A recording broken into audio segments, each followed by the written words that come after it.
देखो जो राघव चड्ढा कांड हुआ, ये सारे नेता, जितने भी नेता इस देश में, सब नीति की बात करते हैं, धर्म की बात करते हैं। मैं नहीं करता। ये चीज आपके जीवन शैली में दिखाई पड़ना चाहिए। और पार्टी के कैंडिडेट को मत देखिए। भारत, चीन, पाकिस्तान एक साथ पैदा हुए। जो भी जाति, धर्म, संप्रदाय, इन सब की बात कर रहा है ना, उसको पानी मत पिलाइए अपने दरवाजे पर। ये आपका देश है, ये आपकी संसद है, ये नेता आपके प्रतिनिधि हैं।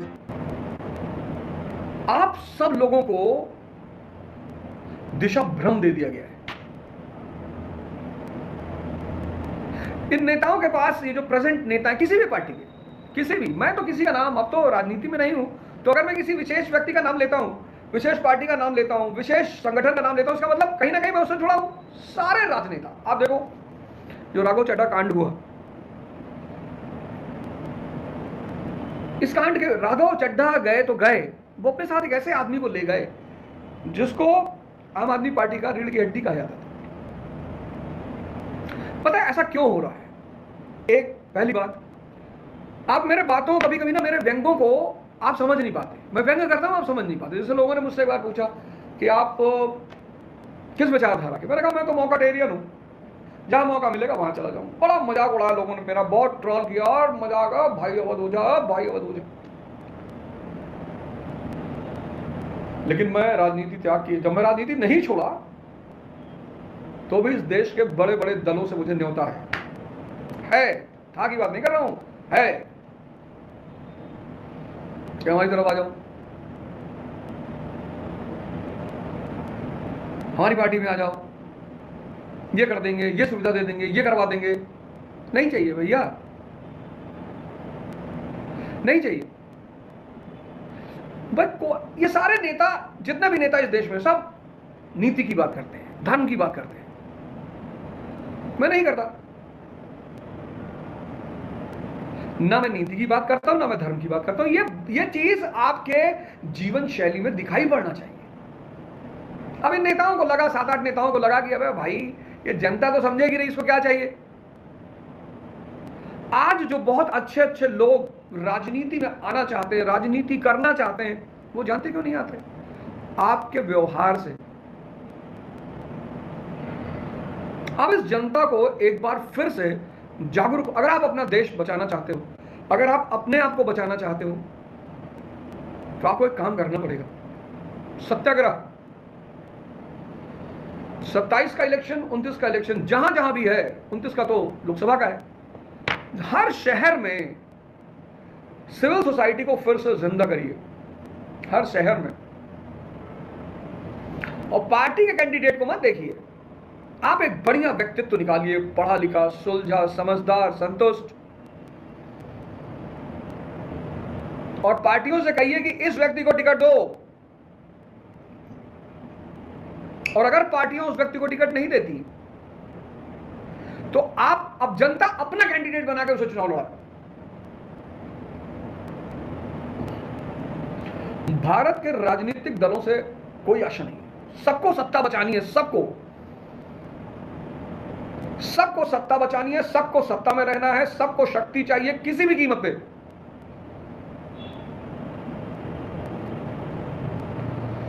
किसी को भी इस देश की जनता की परवाह नहीं है, भाई नहीं। भारत, चीन, पाकिस्तान एक साथ पैदा हुए। चीन तो छोटा है हमसे, 1949 में क्रांति हुई वहां। वैसे आजाद तो 1921 में हो गया था, वॉशिंगटन कॉन्फ्रेंस। 2 साल छोटा है हमसे, 1949। और आज आप उसकी दशा देखिए। आप उसके 3 शहर जाइए बस, ग्वांजू, शिंजन और हांगकांग। साहब आप डिस्टर्ब हो जाएंगे उसके विकास को देखकर, उनका इंफ्रास्ट्रक्चर, उनका प्रोडक्शन, मतलब आप डिस्टर्ब हो जाएंगे, डिस्टर्ब कि ये देश यहां पहुंच गया।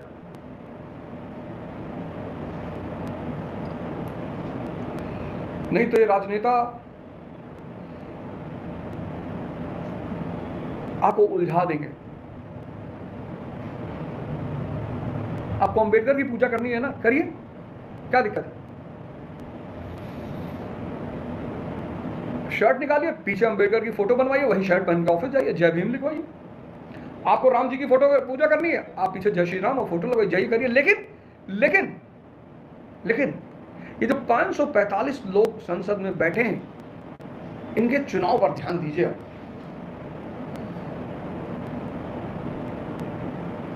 अब नेताओं को यह लगना चाहिए कि अगर मैंने शिक्षा, स्वास्थ्य, उद्योग, इंफ्रास्ट्रक्चर, इसकी बात अगर नहीं की तो मुझे वोट नहीं मिलेगा। जो भी जाति, धर्म, संप्रदाय, इन सब की बात कर रहा है ना, उसको पानी मत पिलाइए अपने दरवाजे पर। देखिए, बड़ी अच्छी घटना घटी है। राघव चड्ढा ने पार्टी बदली, 1 मिलियन लोगों ने अनसब्सक्राइब कर दिया। जानते कौन है वो? यंग लड़के हैं सब, जेनजी। शोले में कहता है ना, हम आए तो उस बहादुर इंस्पेक्टर के लिए जैसे डाकू की टोली के साथ मालगाड़ी में अकेले लड़ते हुए देखा था, किसी बुजदिल ठाकुर के लिए नहीं। ये जेनजी ने राघव चड्ढा को क्यों फॉलो किया? उनको लगा था यार ये आदमी तो आम आदमी के मुद्दे उठा रहा है, तो बड़ा अच्छा आदमी है, नॉलेजेबल है, सीए है, पढ़ा लिखा है, इंग्लिश बोलता है, स्मार्ट है।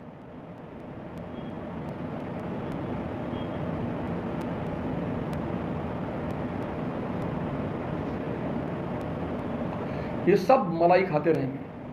किसी एक व्यक्ति को गाली देने से कुछ भी नहीं होगा, किसी एक पार्टी को गाली देने से कुछ भी नहीं होगा। एक बहुत बड़ी जागरूकता की आवश्यकता है, बहुत बड़ी, एक बहुत बड़ी जागरूकता की आवश्यकता है। तो डोनाल्ड ट्रंप कह रहा है भारत नर्क है। मैं क्या बोलूं उसको, क्या कहूं उसको, मैं क्या ही बोलूं।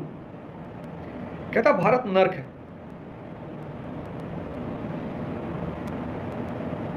भैया तुमने अमेरिका को नर्क बना दिया और भारत नर्क है।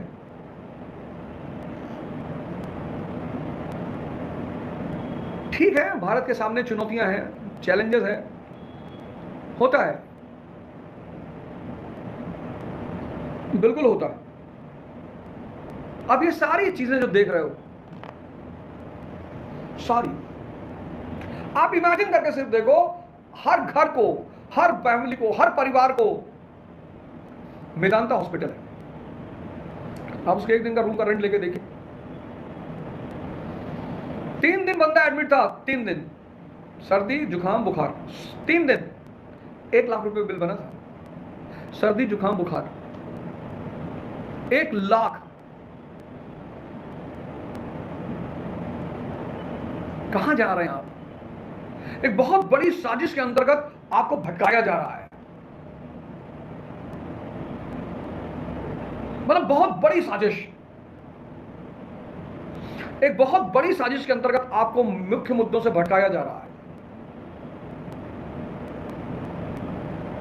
भगवान कभी खतरे में पड़ सकते हैं, और अगर भगवान खतरे में पड़ सकते हैं तो वो भगवान ही नहीं है। जिसने सूरज चांद बनाया, जिसने तारों को चमकाया,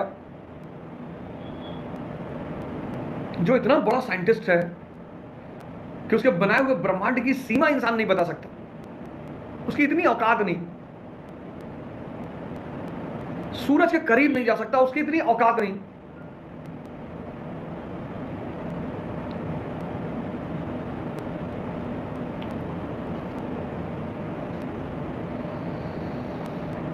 बहुत खतरनाक दौर से ये देश गुजर रहा है। हम सबकी हिस्सेदारी, हम सबको अपनी हिस्सेदारी देनी होगी, सबको सत्याग्रह करना होगा, घर घर जाना होगा, लोगों से अपील करनी होगी, लोगों को बताना होगा कि भैया हमको 4 चीजें चाहिए भैया, शिक्षा, स्वास्थ्य, इंफ्रास्ट्रक्चर, इंडस्ट्री, बस। जो भी जाति, धर्म, क्षेत्र, भाषा इनको मुद्दा बना रहा है, वो आपको इन 4 प्रमुख चीजों से भटका रहा है।